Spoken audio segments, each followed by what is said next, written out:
il faut que les panafricanistes prennent le contrôle politique du continent.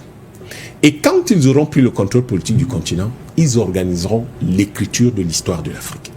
Et quand ils organiseront l'écriture de l'histoire de l'Afrique, ils utiliseront la méthodologie, la bonne, celle qui fait parler nos peuples, nos mémoires, nos souvenirs. Et à ce moment-là, il n'y a pas de président français qui va recevoir un mémorandum ou un rapport.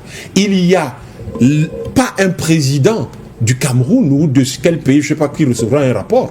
Il y aura le peuple camerounais qui recevra un rapport ou le peuple de l'Afrique qui recevra un rapport. Et ce rapport sera nécessairement articulé sur la demande de réparation que portent par exemple les associations comme celle de Madame Hélé et qui vont être ramenées aux dimensions totales de l'Afrique parce que c'est de cette façon que nous allons faire asseoir. Et je le dis encore, le niveau de légèreté dans la compréhension de ce que sont les enjeux historiques des peuples nous montre que les gens ne comprennent pas du tout ce qu'on appelle le contrôle du récit. Le récit est ce qui finalement laissera dans l'histoire l'identité que vous aurez, qu'on aura de vous. Est-ce qu'il y a un seul peuple dans le monde? Est-ce que les peuples d'Amérique du Sud ont un jour, se sont assis un jour, ont laissé que les Portugais ou les Espagnols écrivent leur histoire ou commencent à écrire leur histoire avec eux? Il y a quelque chose qui ne va pas chez les Camerounais. Et donc, du coup, nous disons, messieurs, faites pas ça. Ce que les Français ont fait dans nos pays, les Allemands ils ont popularisé le concept de camp de concentration dont ils parlaient, mais le premier camp de concentration qu'on crée sur le sol africain, c'est les Français qui le créent en 1927. Vous avez un pays dans lequel vous avez des villages des villes qui ont disparu. Une ville comme Yongadima a disparu.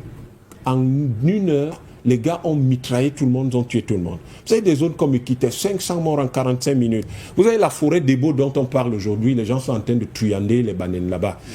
Mais c'est la même chose, les gens qui sont partis de là, c'est parce qu'on les a truandés. Vous avez un pays dans lequel, même les routes qui sont construites, vous avez par exemple les chutes de la Métier, c'est là où on exécutait les gens. Vous avez des routes, par exemple, qu'on a construites dans ce pays à des fins de contrôle. La route qui va à l'ouest, là, qui passe par la falaise, mais du temps des Allemands, c'est pas par là qu'on passait. Oui, ça passait. Cette route-là permet de contrôler qui va à l'ouest, qui va dans le littoral, tout simplement. Et c'est pour ça. Donc, vous avez en réalité le fait que les gens doivent comprendre quelque chose. Si nous n'écrivons pas l'histoire selon notre vécu, selon notre perception de la présence française ici, selon notre ressenti de cette présence ici, selon le bilan que nous-mêmes nous pouvons en faire, on n'aura pas une vraie histoire. Quand vous regardez toute la zone du pays Bassa qui est vide, les Français vont vous dire non, il y a eu peut-être 300, 400 000 morts. Et ça explique qu'entre Douala et Yaoundé ce soit vide. C'est ça qui explique ça. Tous les Bassa vous disent qu'il y a eu entre 3 et 4 millions de morts au moins dans ce pays. Entre l'ouest, la zone du littoral et le sud. Parce qu'après, on parle très souvent de l'ouest et du littoral, mais on ne parle pas du sud.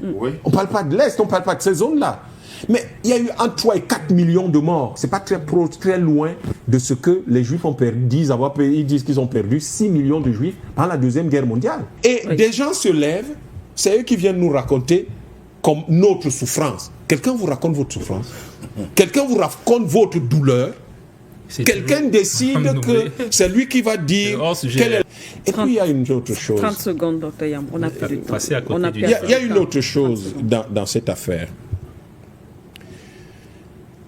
La question des réparations. Lorsque nous voulons parler des réparations qui partent généralement de la traite négrière, mais là il peut y avoir, on peut se spécialiser dans certaines périodes qui peuvent être par exemple la colonisation. Mais il faut savoir que quand on parle de la mémoire coloniale au Cameroun, mais les gens ne parlent pas du franc CFA. Oui. Sauf que le franc CFA représente quoi? Le franc CFA représente la totalité de la valeur créée dans nos pays et qui a été purement et simplement exportée en France. C'est-à-dire que le développement qu'il y a en France aujourd'hui, en réalité, c'est un développement qui aurait dû être chez nous. Bien sûr. Bon, alors, donc, comment vous faites pour que les Français contrôlent le récit que vous aurez de leur présence coloniale et qu'eux, ils puissent articuler une telle demande à ça? Mais ils ne peuvent pas le faire. Parce que vous allez savoir l'articuler parce que c'est vous qui ressentez la...